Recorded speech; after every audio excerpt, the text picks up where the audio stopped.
Good morning, everybody. Thanks for joining today to our release webinar for Designer 1.6. We're going to focus on the most important features, so stay tuned for the latest additions to Designer 1.6.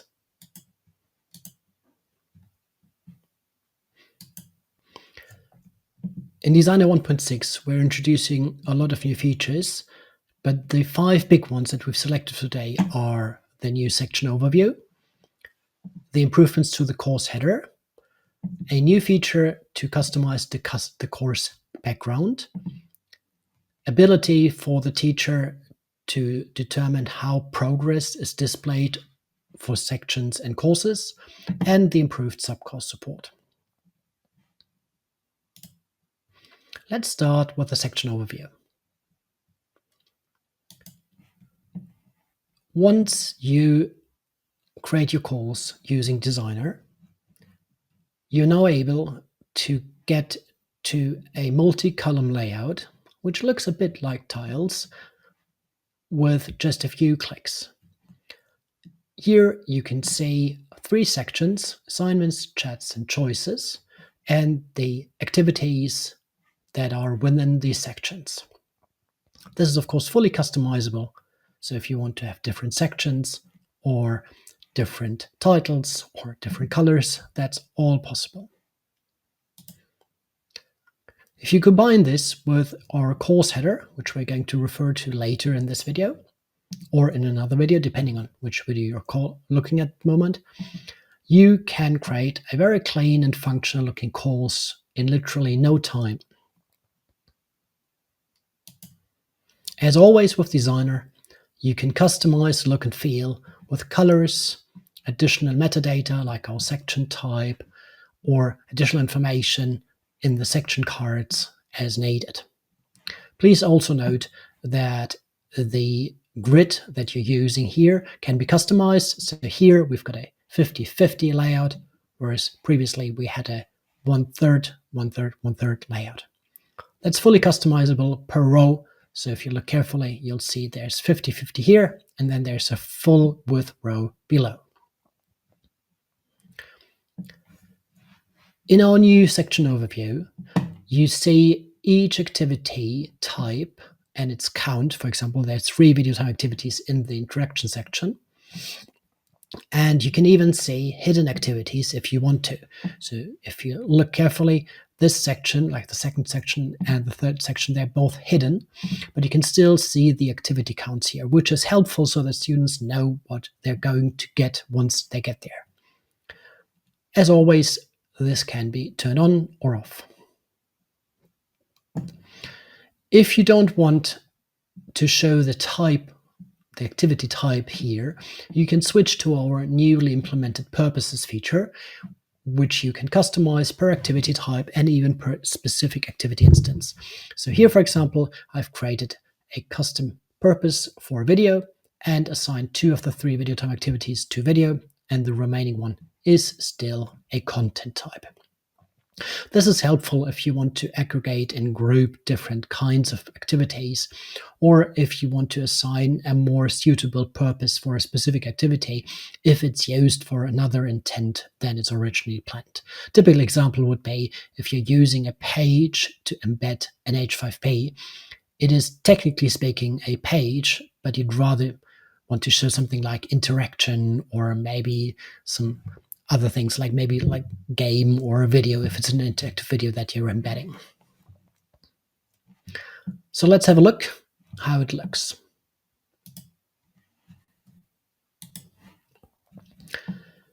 This is a course which I've prepared for this video with a couple of sections: an introduction section, a basic features section which is restricted, an advanced feature section which is restricted, with a couple of activities here. Nothing fancy, nothing great, but just a typical course. And if we want to turn on the section overview feature that I just presented, you're going to go to the settings,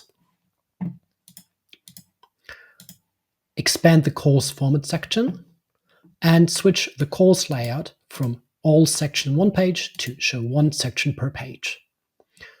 With this done, I can save this form. and I immediately see the 3 different section cards with the activities, in this case directly per purpose, because that was set on this course. And I can from here go to the section and navigate through the activities as needed. If I go back to the settings, I can change the activity display mode from by purpose back to by type, which would be the default.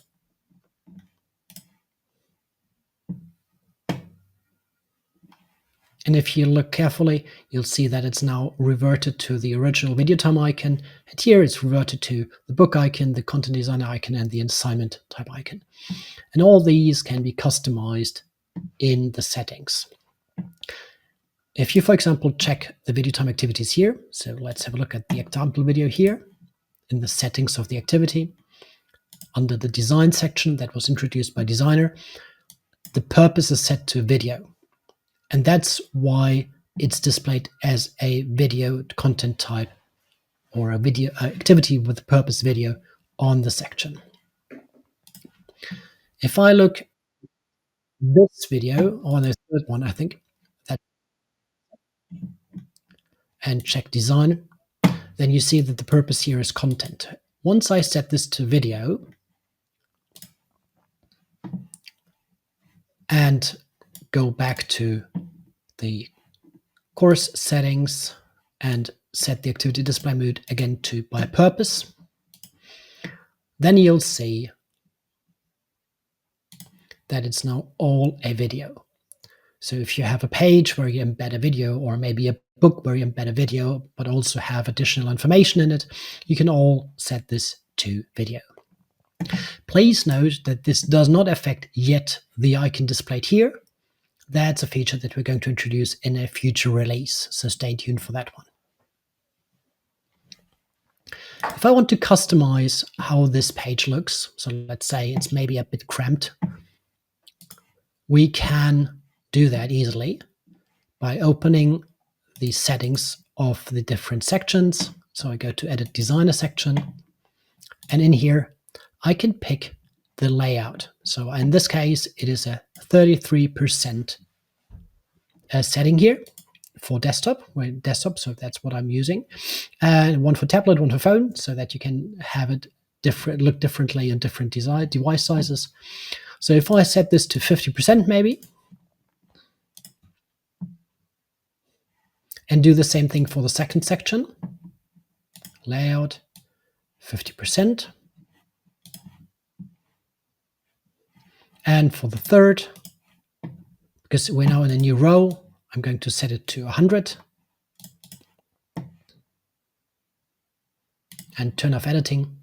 Then you see that I now have 2 sections which use 50% and one that uses 100%. Now let's customize the design of each section card. We're using existing functionality for that, so I'm just applying a subtle background color, something like this maybe. Section header is enough. And let's use, just for the sake of seeing a difference, a different color here.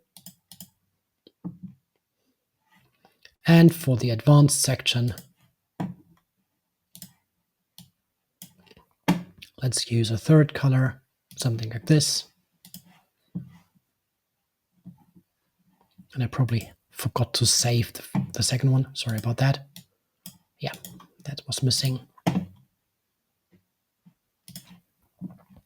Then you'll clearly see how this gets together. As always, you're not bound to just colors. So if you'd rather want to use a background image, that's not a problem. If you want to use a background gradient, that's not a problem as well. So let's just, for the sake of showing it, pick one here. Let's use something which hopefully will look okay.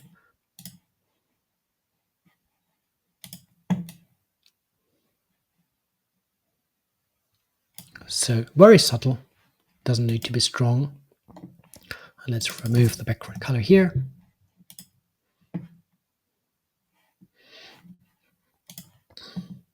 And then you'll see that you have a gradient here.